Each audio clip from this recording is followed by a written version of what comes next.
AITA for refusing to cover the mortgage my parents promised to pay for my sister? I'm Diana, 52, the oldest daughter in a family where responsible was never a compliment. It was a job title nobody asked me to accept. My parents, Marilyn and Robert, have spent my whole life protecting my younger sister, Vanessa, from consequences while expecting me to quietly cover the gaps. Vanessa is 46, but in my parents' eyes, she is still the fragile one.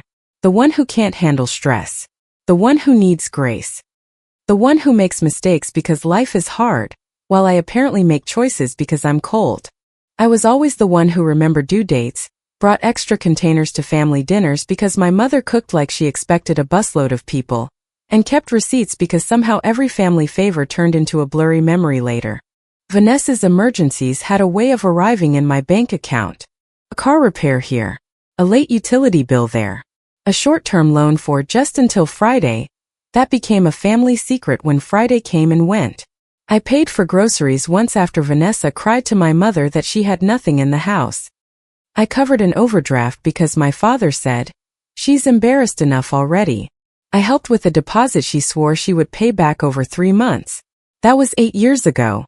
Every time I asked when I would be repaid, my mother would get quiet and say, "Family doesn't keep score." But family did keep score. They just kept it differently. Vanessa's score was how much pain she said she was in. Mine was how much I could absorb without making people uncomfortable.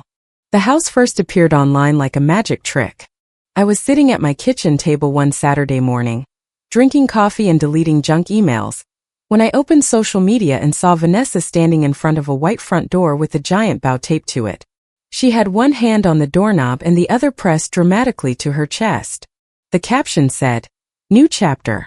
Finally choosing peace. I deserve this." There were photos of the kitchen, the living room, the little back patio, and a bright empty bedroom with sunlight across the carpet. She had added a song clip and a blurry shot of our parents hugging her in the driveway. For a few seconds I just stared. Vanessa had been telling everyone for months that money was tight. 2 weeks before that post, she had texted me asking if I knew any cheap way to replace a cracked phone screen. A month before that, she cried to Mom about not being able to afford new tires. And now she had a house. Not an apartment. Not a rented room. A house. I didn't comment. I didn't call. I just took a screenshot. That habit started years ago, and I'm not proud of why. I had learned that when my family got emotional, facts disappeared. Dates moved. Promises changed shape. Suddenly, the $900 I gave Vanessa was a little grocery money, and the 2 months I covered her car payment became helping out once. So I kept records. That afternoon, my mother texted the family group chat. "Marilyn. So proud of Vanessa. She has been through so much. Let's all be kind and supportive this week." Vanessa replied with a row of crying emojis. Robert wrote, "This is what family is for." I already didn't like where it was going. Later that night, my mother called. I let it go to voicemail because I knew that voice. The soft one. The one that acted like she was asking for a favor while already grieving my refusal. Her voicemail was short. "Diana, sweetheart, call me when you can. Nothing bad. We just need to talk about helping Vanessa get settled for a little while. Don't worry, we'll explain." Get settled could mean anything in my family. Curtains. A couch. Utility deposits. Groceries. A moving truck. None of it was ever described in numbers until after I had emotionally agreed to help. I texted instead. "Me. What kind of help?" Mom didn't answer for 2 hours. Then Dad texted. "Robert. We'll talk at dinner. It's easier in person." Me, "No. If it involves money, send the amount." Mom replied almost immediately. "Marilyn. Please don't make this about money." I stared at that message for a long time before typing back. Me. "It is literally about money. How much are you asking for?" No answer. That was the first real sign. The second came 3 days later from an email address I rarely checked anymore. It was an old account I had used years earlier for family paperwork when I helped my parents organize medical forms, insurance documents, and a few old bills. I kept it active mostly because older relatives still sent things there once in a while. The subject line said, "Payment reminder notice." I almost deleted it, assuming it was spam. Then I saw Vanessa's first name in the preview. The email was not addressed to me by name exactly. It was one of those automatic notices with a generic greeting and a loan reference number. But the language made my stomach tighten. As discussed with your family contact, this is a reminder that the next payment is due. The amount was more than any settling and help I had ever imagined. I read it 3 times. Then I saved it as a PDF. My stomach didn't drop because of the amount. It dropped because my email was anywhere near that file. I called my parents that evening. My mother answered on the 3rd ring. "Hi, sweetheart," she said, too bright. "Why am I getting mortgage-related emails for Vanessa's house?" Silence. Not confusion. Not surprise. Silence. Then she said, "Oh, that must just be because your father put you down as a contact in case something came up." In case what came up? Well, Diana, we're not getting younger. Vanessa needs a little stability. You know how overwhelmed she gets. That doesn't answer my question. Dad's voice came from the background. "Tell her not to panic." I said, "I'm not panicking. I'm asking why my old email is connected to Vanessa's mortgage." Mom sighed like I was making her carry a heavy bag. "Your sister is finally happy," she said. "Why can't you let her have that?" I hung up before I said something I couldn't take back. For the next few days, the group chat became a little performance. Vanessa posted pictures of paint samples lined up on the kitchen counter. Then a patio set. Then 2 bar stools with gold legs that looked expensive enough to make my eye twitch. Vanessa couldn't resist. They were perfect. Marilyn, you deserve beautiful things. Robert, we'll make it work. That we sat there like a loaded gun. I kept asking direct questions in private texts. Me, did you use my information for anything related to Vanessa's house? Dad, don't start with accusations. Me, did I agree to pay anything? Mom, we raised you better than this. Me, that is not an answer. Dad, we assumed you understood what family needed. I screenshotted every word. The real confirmation came from Aunt Carol. My aunt is my mother's younger sister. She means well, but she has always believed whoever tells a story first.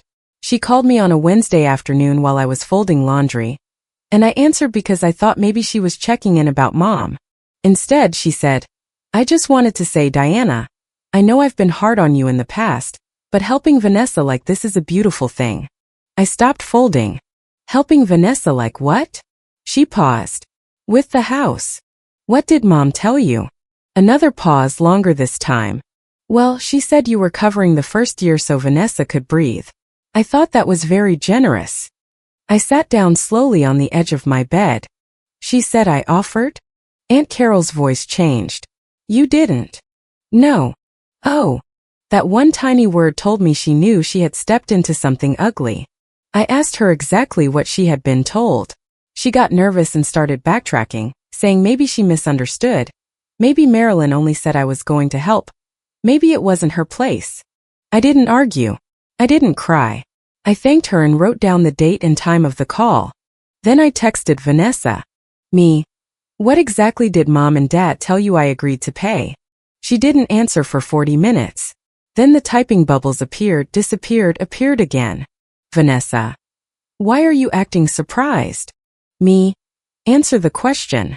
Vanessa. Mom said you'd cover it until next spring so I could get on my feet. There it was. Not maybe. Not if. Not we hoped. You'd cover it. I replied with 2 words. Me. Screenshot saved. She called immediately. I didn't answer. Then came the flood. Vanessa. Are you serious right now? Vanessa. I thought you wanted me to have a real chance. Vanessa. You act like helping me is some terrible punishment. Vanessa. Mom is crying. Vanessa. You don't even understand what stress does to me. I put the phone face down and walked around my kitchen until my hands stopped shaking. Because underneath the anger was fear. I didn't know how far they had gone. I knew my old email had been used.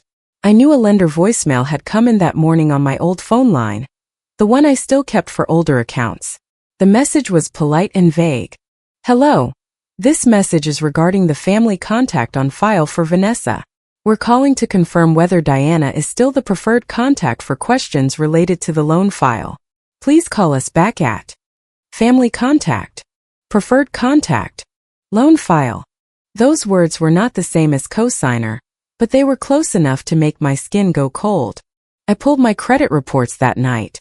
I checked every account, every hard inquiry, every address variation, every unfamiliar line. I searched my name against public property records as best I could. I looked at my old saved documents and remembered something that made me feel sick. Years earlier, my father had scanned a packet of family paperwork at my house.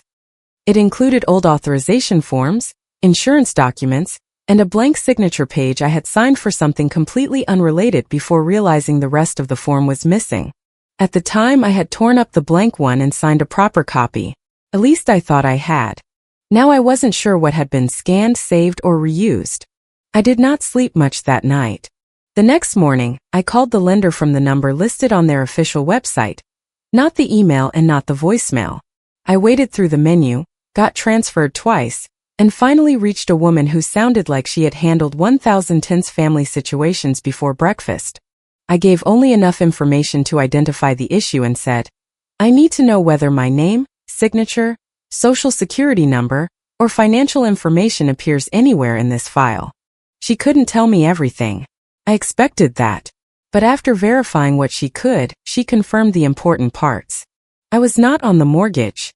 I was not a cosigner. I was not a guarantor. My credit had not been pulled for the loan. But my old email address and old phone number had been listed as a family contact. I asked her to remove them. She said she would note the file and recommended that I put my concerns in writing. Her voice softened slightly before we hung up. I can't give legal advice, she said, but you're right to document this. So I did. I made an appointment with a lawyer named Mr. Kessler. He had a calm office, a quiet voice, and the expression of a man who had watched families do cruel things with polite language. I brought everything. The email, the voicemail transcript, screenshots from Vanessa, texts from my parents, old transfer records, and a list of every unpaid temporary loan I could find. He read in silence for a while, occasionally making notes. When he got to my father's text saying they assumed I understood what family needed, he made a small sound through his nose. That word does a lot of work for people who don't have consent, he said. I almost laughed, but my throat was too tight. He explained that from what I had shown him, I did not appear to be legally responsible for the mortgage. That was the good news. The bad news was that the family was clearly trying to create a story around my responsibility, and if I made even one payment, they could point to it later as proof that I had accepted some kind of informal arrangement. Do not make a good faith payment to keep peace, he said. Peace is not what they are building here. That sentence stayed with me. He helped me request a basic title search, which confirmed I had no ownership in the house. He drafted a letter stating that I had not agreed to pay any expenses related to Vanessa's property, and that any use of my name, contact information, signature, financial details, or identity without my written consent needed to stop immediately. He also told me one more thing. From now on, he said, tapping the folder with one finger, everything is in writing. So I stopped answering money calls. My mother called 8 times in 2 days. Vanessa called 11. Dad called once, left no voicemail, then texted, "This is getting ridiculous." I replied to all 3 of them in the same thread. Me. Did I ever agree to pay Vanessa's mortgage? Yes or no? Mom responded first. Marilyn. This is not how family talks to each other. Me. Yes or no? Dad replied 20 minutes later. Robert.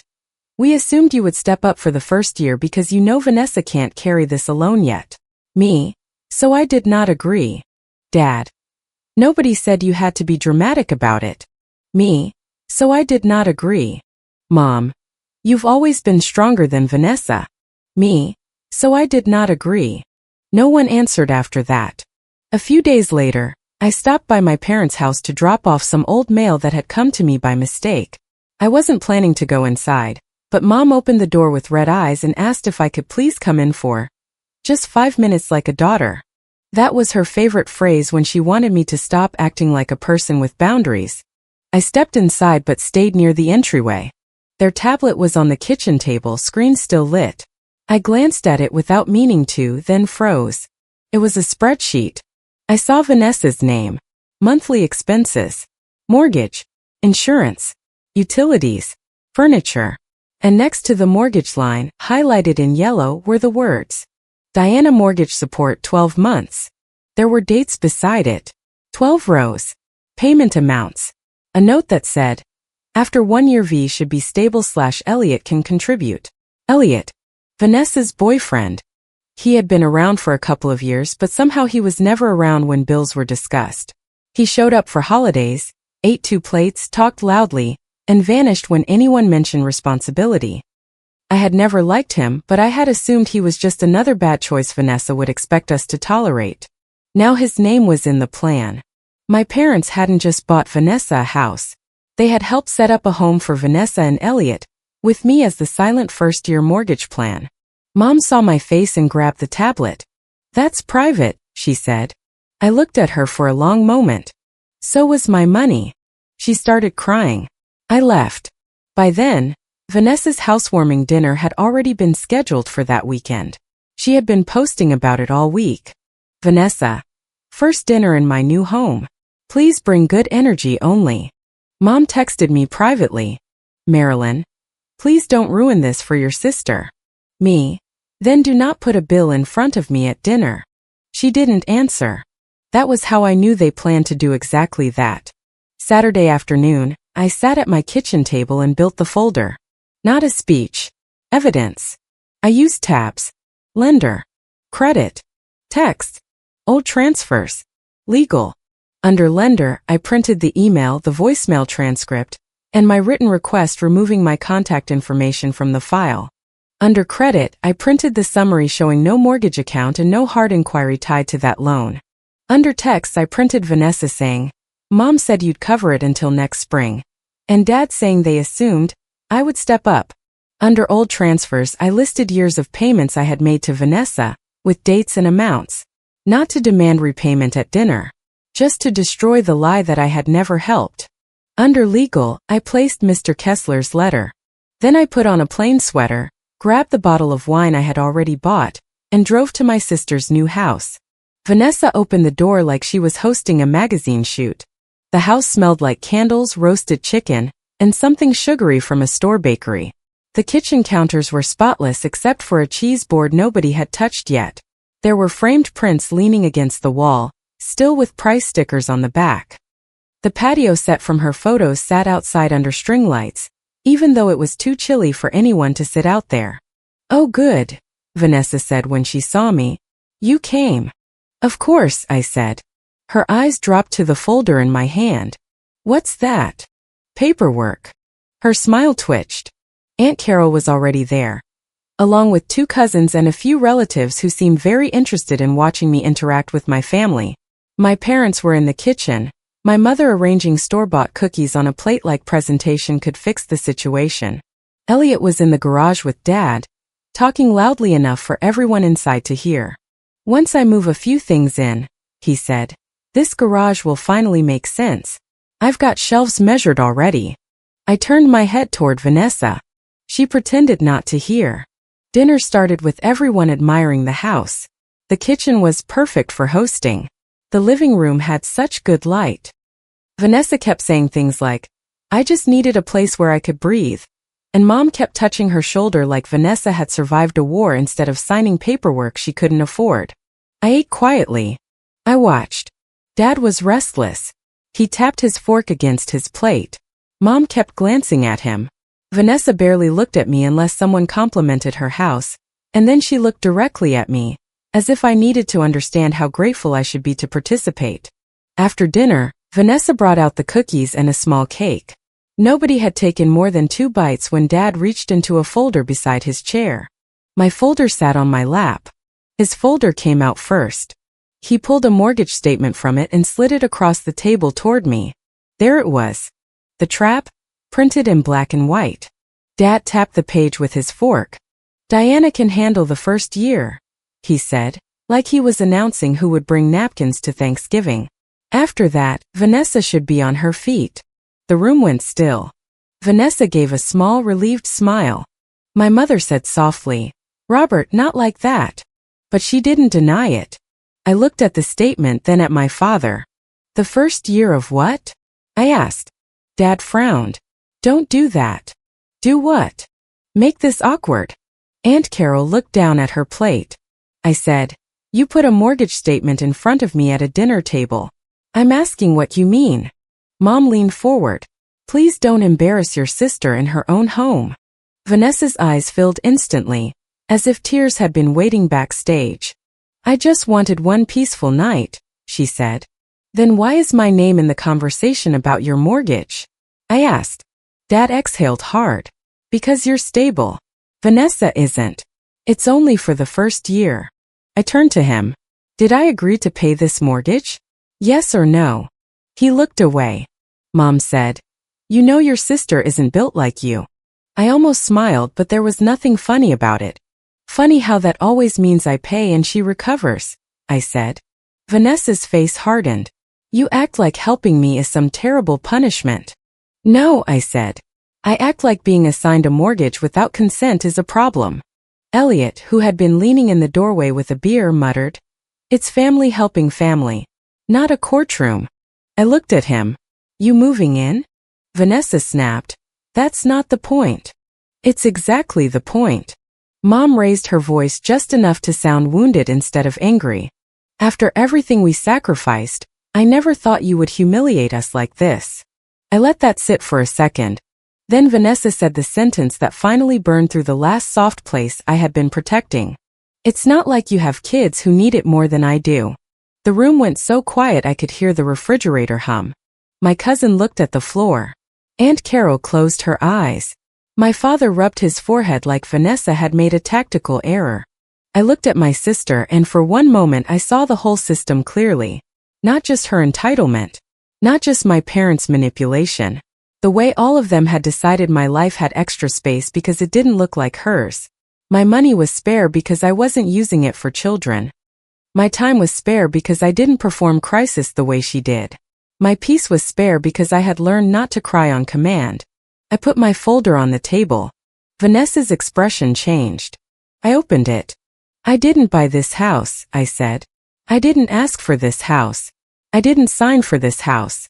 And I'm not paying for this house." Mom whispered, "Diana." "No," I said. "You don't get to whisper my name like I'm the one doing something wrong." I pulled out the lender confirmation first. I spoke to the lender. "I am not on the mortgage. I am not a cosigner. I am not a guarantor. My credit was not pulled for this loan. My old email and phone number were listed as a family contact, and I have requested their removal." Dad's face changed.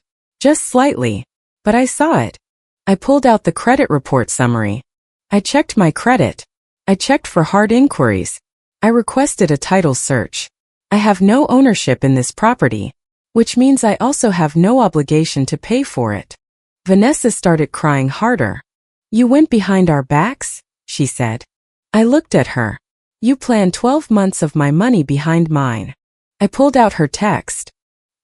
"Here is Vanessa saying, Mom said you'd cover it until next spring. So she knew before tonight that this was the plan." Vanessa reached for the paper, but I slid it back. "No," Mom said. "She was under stress. She was under a roof she expected me to fund." Dad's voice turned sharp. "You're making us sound like criminals.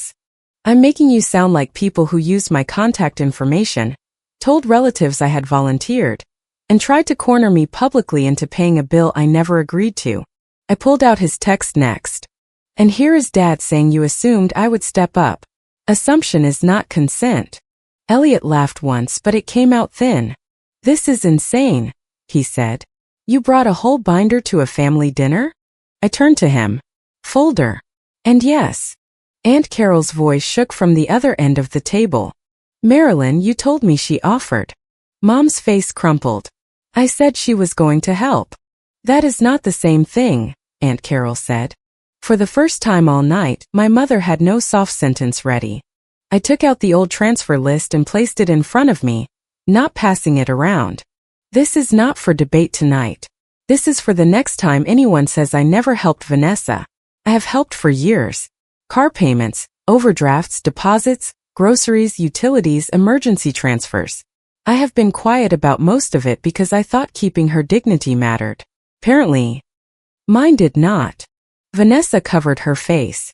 You're ruining my life over money. I said. You needed consent before you spent mine. Dad pushed back from the table. We can't carry this alone. Then you shouldn't have promised money that wasn't yours. Mom's crying turned angry. You're taking this too far. No, I said. I'm taking it to exactly where you forced it to go. I opened the legal tab. My lawyer has already sent notice that I am not responsible for the mortgage, taxes, insurance, utilities, repairs, furniture, or any other expense related to this house. If my name, old email, phone number, scanned signature, financial information, or identity is used again without my written consent, all communication goes through him. Dad stared at the letter. For once he looked old. Not fragile. Not pitiful. Just caught. Diana, he said quietly, this didn't have to be ugly. You're right, I said. You could have asked. Mom said. Family doesn't keep score. I gathered the papers slowly. Family also doesn't create a bill and assign it to someone who never agreed. I stood up. Vanessa jumped up too. You can't just leave. I can. She followed me to the door, and then outside into the driveway. The porch light flickered on above us. Through the front window I could see shapes moving behind the blinds. My relatives pretending not to watch. Vanessa crossed her arms, tears still on her cheeks. You always do this, she said. I almost laughed. I always do what? You make me feel small. No, Vanessa. I make you feel accountable. You're just not used to the difference. Her mouth twisted. I only needed time. You needed permission before you built your time with my money. She looked toward the house, then back at me. You don't understand what it's like to feel like everyone is judging you. That one landed differently. Because I did understand. I had spent my whole life being judged by the same family for not giving enough, smiling enough, softening enough, sacrificing enough. I understand being judged, I said. I just stopped paying admission. Her face hardened again. You're ruining my life. No, I said, holding the folder against my chest. I'm refusing to fund the version of your life everyone built on my silence. I got in my car and drove home without touching the cake, without apologizing, and without answering the calls that started before I reached the end of the street. When I got home, I did exactly what Mr. Kessler told me to do. I put everything in writing. I sent one group email to my parents, Vanessa, and copied my lawyer. For clarity, I am not responsible for the mortgage, taxes, insurance, utilities, repairs, furniture, moving expenses, or any other costs related to Vanessa's house. I did not agree verbally or in writing to pay any portion of these expenses. Do not use my name, contact information, financial information, signature, credit, or identity in connection with this property or any other financial matter. Do not contact me by phone about money. All financial communication must be in writing. Then I removed every saved payment method from anything family-related I could think of. I changed passwords. I closed shared access to an old cloud folder where family documents had been stored. I froze what needed freezing and monitored what needed monitoring. I made a list of accounts where my old email appeared and updated them. It was boring, tedious work. It was also the most powerful I had felt in years. The family reaction came in waves. First, outrage. Mom texted. I hope you're proud of humiliating your sister. Dad wrote. You could have handled this privately. Vanessa sent. I can't believe you brought a lawyer into family. I replied once. Me. You made it public when you told relatives I had agreed and put a mortgage statement in front of me at dinner. Then I stopped responding. Next came the relatives. One cousin told me I should have waited until after the party. I sent him one screenshot. Vanessa saying Mom had promised I would cover it until next spring. He replied, I didn't know that. I wrote back, now you do. Aunt Carol called me 2 days later. I almost didn't answer, but something told me to. Her voice was smaller than usual. I owe you an apology, she said. You believed what you were told. I should have asked you. That was more than my parents had said. The group chat went quiet after that. Not peaceful quiet. Embarrassed quiet. The kind where everyone has seen too much to keep pretending. Then came the financial reality. Vanessa texted me once more about 3 weeks after the dinner. Vanessa, I'm going to lose everything because of you. I didn't answer. A few minutes later, she sent a photo of what looked like a late payment warning. I forwarded it to Mr. Kessler and did not respond to her. My mother called from a number I didn't recognize. I answered before I realized. Diana, please, she said. Just help this once so they don't mark Vanessa late.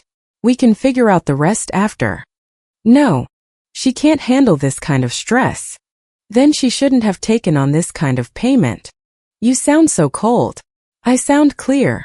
Dad got on the phone. We can't carry this, he said.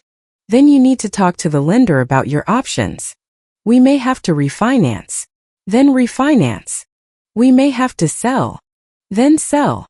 You'd really let your sister lose her home? I didn't buy her one. There was a long silence. Then Dad said very quietly, we thought you would come around. I know. That was the worst part. They hadn't believed I agreed. Not really. They had believed I would fold once enough people were watching. Vanessa's online house photos started disappearing after that. The patio set was listed for sale. Then the bar stools. Then a decorative mirror I remembered seeing in one of her Fresh Start posts. A cousin told me Vanessa had posted looking for a roommate, then deleted it after too many people asked what happened to Elliot. The Elliot part came out by accident, like most family truths do. Aunt Carol mentioned that Vanessa was upset because Elliot was supposed to move in by summer and help once things settled. Once things settled meant once I had paid enough of the mortgage to make the first year easier. I heard later that Elliot did not like the idea of contributing immediately. He had apparently been excited about the garage, the patio, and their place, but less excited about being financially exposed. Vanessa called me from Mom's phone one evening. I answered because I was tired, and because a part of me still remembered the little sister who used to climb into my bed during thunderstorms. Her voice was hoarse. You made everyone think I'm some kind of user. I closed my eyes. I showed them what happened. You didn't have to show the transfers. I didn't show all of them. That shut her up. For a moment, neither of us spoke. Then she said, I thought you wanted me to be okay. I did, I said. I still do. But being okay cannot require me to disappear. She cried then, but it was quieter. Less performance, maybe. Or maybe I just wasn't in the room to be used by it. I don't know what I'm supposed to do, she said. Start with the truth, I said. Can you afford the house? She didn't answer. Then that's your answer. She whispered. Mom and Dad said you'd help. And you believed them because it benefited you. Another silence. Then she hung up. My parents did eventually send an apology, if you can call it that. It came by email, probably because my lawyer had made it clear that calls about money were not welcome.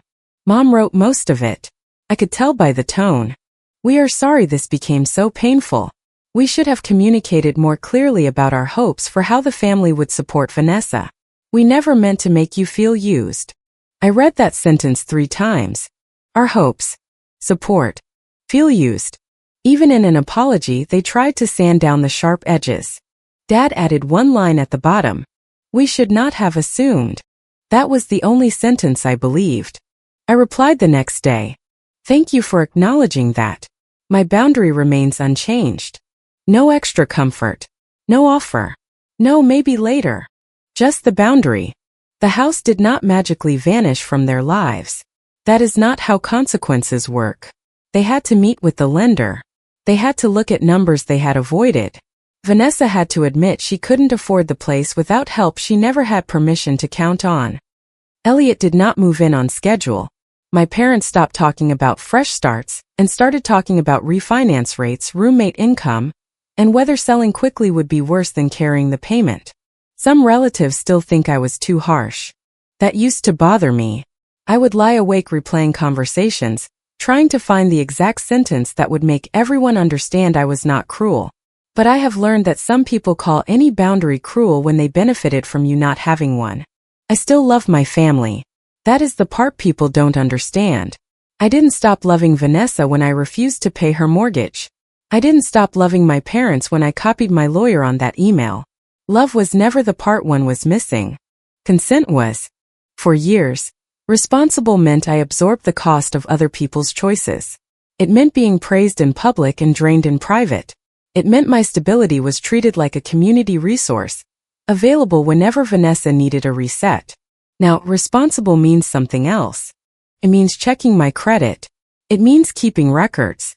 It means not paying $1 toward a debt I never agreed to. It means letting adults face adult consequences, even when they cry, even when relatives whisper, even when my mother says she raised me better. She did raise me to be useful. I raised myself to be free. I don't celebrate what happened to Vanessa. I don't smile when I hear the house is still a problem. I don't feel victorious when my parents sound tired.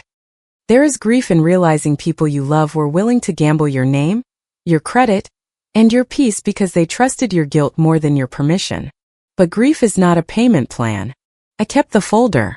It sits in a drawer now, not because I want to look at it, but because I know better than to throw away proof just because someone finally got quiet. My money is still mine. My credit is protected. My name is no longer floating around a loan file where it never belonged. And the next time someone in my family says, "Diana knows what family means," they will know exactly what I mean too.